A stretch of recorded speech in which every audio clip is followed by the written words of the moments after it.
You know, Tim, my favorite set of movies that you have so far is the Red Sea Miracle, Part 1 and 2, where you gave both a Hebrew perspective and an Egyptian perspective. You gave the Egyptian one first, and I went to the movie theater to see that when it first came out.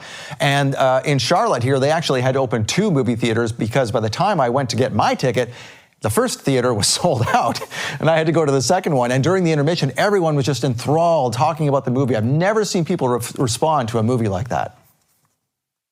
Well, we're very thankful for that. We know that that isn't all me. It's because they're enthralled about hearing evidence for the Bible. And my calling has been just to look for it and to put it together in as best of a way that I can. And also, you know, in these films, I'm trying to make it so it's understandable. Oftentimes when I talk with scholars, it's a bit complex. And so I try to simplify things. I'm trying not to oversimplify. But as you know, there are 2 approaches. One we called the Egyptian, and an Egyptian approach that was people who looked at the events of the Exodus happening very close to Egypt, and that it happened at a shallow, marshy lake. And that's where the idea of a reed sea comes from. That the Israelites, when they were trapped at the sea, that at night a wind blew over a body of water, and wind set down and kind of pushed the water aside and would create a path, an opening along the shoreline, for them to go into the water and cross. Then the Hebrew approach says, nope, that's not what happened. They're saying, no, this event didn't happen next to Egypt. This event happened at the Gulf of Aqaba. Many people have believed that the Gulf of Aqaba, every time the word in Hebrew, Yam Suf, which is the Hebrew word for the sea that was crossed, every time that word is used, it's also used to identify the Gulf of Aqaba, which is the southern tip of Israel. That's the Red Sea part of that southern tip there. So what ends up happening is that group believes that, or many in that group believes that God didn't just use the wind. He supernaturally parted the water, so that the water was like walls of water on each side of the Israelites. So when they walked through, that there were walls of water. And so we're going to look at another clip, and this is really about a little bit about the golden wheel, and because that's what got me interested years ago. People searching for chariot wheels, and was this the location? So this is a clip that I wanted to share about that. Possibly the most controversial find came in 1988. I use some electronics that can tell you where gold is located at a distance. And so I triangulated from the shoreline. I went down and, shall we say, started moving silt and stuff until I actually found this gold veneer chariot wheel. I contacted Dr. Gregor Hudson, a marine geologist and coral expert. He is also the founder of Reef Check. I showed him images of Wyatt's gold veneer chariot wheel. The suspicious thing about that particular photograph is that the wheel is extremely clean. And as we can see from the underwater footage, anything that sits on the bottom for any period of time that's got a nice flat surface to it will be encrusted with all kinds of living organisms, from squishy little sponges to hard calcareous objects, from bryozoans to corals. And so it's extremely suspicious looking to see an object like that. Over time, the claims by Wyatt and the other Exodus explorers became widely criticized because of their inability to verify their finds, as well as their amateur approach.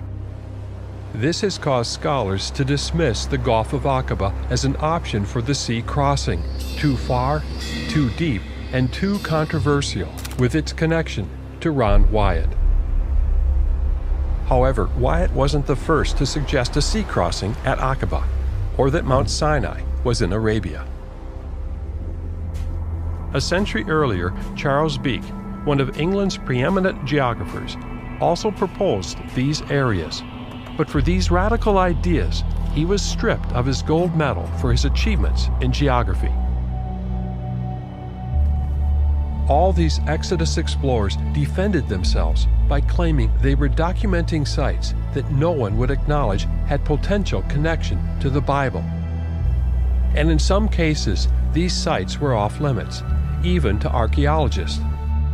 But the question remains, whoever put pillars here, whether one or two, what were they marking?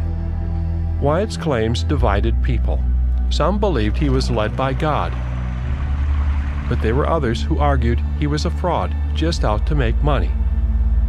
I never met Ron Wyatt. He died several years before I was involved, but I did interview people who knew him. Harry Lemke was one of them. Lemke joined the fire department right out of high school. He later joined the U.S. Forest Service as a hotshot, jumping out of helicopters to fight remote wildfires. He went on to get a degree in business at Cal Berkeley. I always wanted to work in national security matters. I ended up getting accepted, went all the way through the process, started working for the government, national security matters, federal law enforcement. So tell me how you got involved diving at the Red Sea. I always had an interest in biblical stories. And I happened to meet an amateur archaeologist by the name of Ron Wyatt. I thought, I need to meet this person firsthand to verify, one, the messenger, and two, personally, if I can, evaluate whether or not they had any credibility. I know that people have been very critical of Ron Wyatt, thinking that he's not credible. Sure. Let's be honest. One man finding this location, as well as, quote, a lot of other locations that he's made the claim to find. I think if somebody is not skeptical to begin with, just believes it at face value, they're not doing exactly what they should do. Because what does the Bible say? It says, prove all things, hold fast to that which is good. And so that's initially what I did with Ron. I thought, okay, I've got to meet him, then I've got to evaluate these things firsthand. And I found him to be consistent all the time. Now, there's certain things that he has made claims of that at this point in time, we don't know the answer to it. But I take it from the approach of, let's wait and see. And I had no reason to doubt him from what I had seen.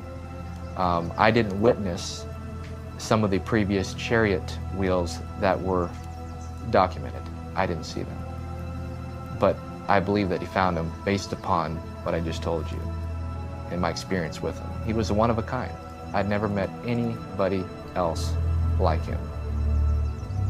I too just wanted to know if there was any proof to the things these Exodus explorers claimed to find at Nueva Beach and how that fits into the pattern. Well, and there you have it. There's part one and part two, the Red Sea miracle, the Egyptian perspective and the Hebrew perspective, quite literally and quite respectively there in that order. And you can get these movies right on the bottom of your screen there. We're going to have a special way for you to get them. Right there you see it, and that is the way to get all four of Tim's movies. And Tim, after that, or before that rather, there was a controversy. The controversy as to whether or not Moses actually wrote the Torah. I didn't realize there was a controversy, but you were able to make a whole documentary about it. What's this?